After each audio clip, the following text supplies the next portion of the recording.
by KendaRuth. KendaRuth is a marriage advocate. She's the author of the not yet published book, The Hero Spouse, Dealing with Midlife, Crisis, and Infidelity, and its corresponding website and online community forum supporting abandoned spouses. Today she's going to talk to you about how to talk with and advise betrayed and left behind spouses. For her speech titled Advice for Advising, please welcome KendaRuth.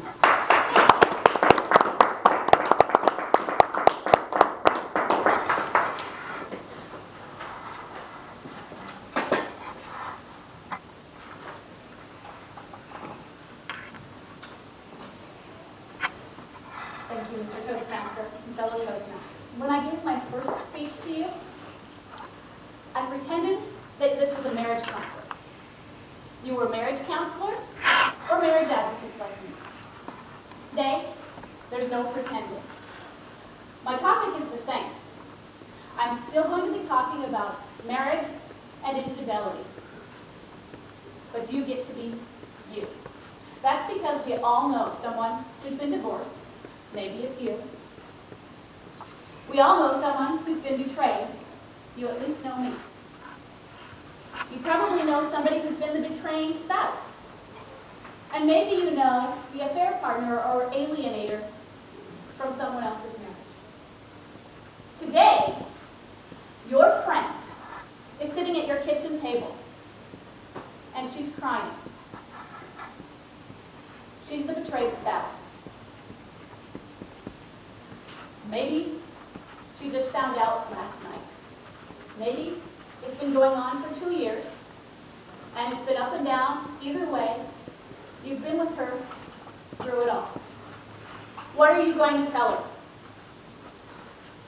Are you going to say anything? It's okay if you don't. Maybe all she needs is hugs.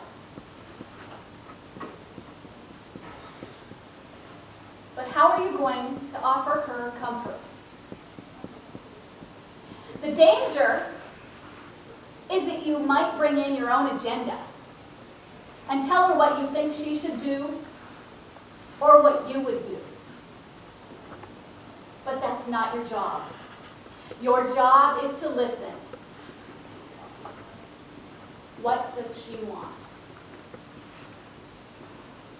Find out that, and then use it to comfort her and help her heal. Your job is to support her. Maybe she wants to stay married and you think she should dump him. And maybe you're right. But it doesn't matter because that's not your choice. Be her friend. Offering support does not mean that you have to agree with her. Offering support does not mean that you even withhold your opinion. It just means you love her anyway. It means that you allow her to make her own choices and make her own mistakes. I'm briefly going to go over one of the most common things people say that goes a little bit wrong and help you to revise it so that it can slip under some defenses. It's the deserving statement. I mentioned it in my first speech. You deserve better than him, or he doesn't deserve you. Does anyone know what's wrong with that? What are you actually trying to say? You're trying to say, you deserve better. 3 words. The problem was that you brought him into it. And this is supposed to be about her. If it were me, the problem is that my goal was to not get a divorce, to stay married, obviously fixing it, not during the betrayal. And your comment wasn't in support of my goals. So that was a very simple revision. We just put out the him. But that's still a big problem. That is one of my pet peeves. You deserve better, because it's still not clear. Better than what? Are you implying that I should go get a divorce? You didn't say it. But that's how a lot of people are going to take that statement. And that's because a lot of people mean it that way. So what we're going to do is we're going to soften the approach. We're going to start out with some language that is about concern. We're going to wrap that deserving statement so that it can slip through those defenses. Start out with an I statement, and we're going to add something that I call maybe language. I'm going to put this up here. I'm not going to review it in detail, but it's here for you. What maybe language is, it's just a bit wishy-washy language. It's imprecise. It's not blunt. It's not telling it like it is. It's saying, you know what, maybe I'm wrong, but here's my opinion, or here's my option, but I don't know everything. I just want to give you some alternatives. And I could be wrong, but you're not an idiot. So I'm acknowledging I'm not perfect. So let's unpack this, or repack this statement. We're going to start out with, I'm concerned about you. This makes your friend the focus. Then, I've been watching. Let's pretend that this is a situation that has been going on for a few weeks. And what you're saying with this is, I've been through it with you.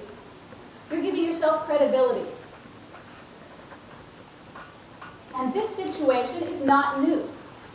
You're telling her some of the history. Now,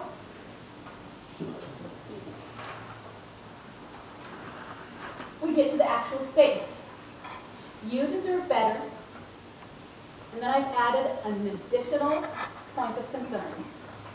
And I don't know if you're aware of that. You deserve better, and I don't know if you're aware of that. This is important. You've been accepting this abuse for so long that it seems normal and even acceptable. What I did there, I defined it. It's abuse. And then I give a consequence. The consequence is that the abuse now seems like normal life, which makes it okay. And there was a little bit of this maybe language in there. It seems. Remember how imprecise that is? It seems that it's become acceptable. That doesn't mean you're telling her it is acceptable or that she is accepting it. It just seems that way to you. And then you have your conclusion. It's not. It's not acceptable. It's dangerous. Because what I wanted, and you're my friend, and I'm at your kitchen table, is I wanted a friend, not someone who would fix my situation because you don't really have that kind of power, sorry.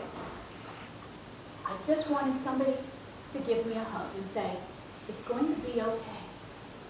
You can't solve my problems. I just need a hug and a hand, not advice. Thank you.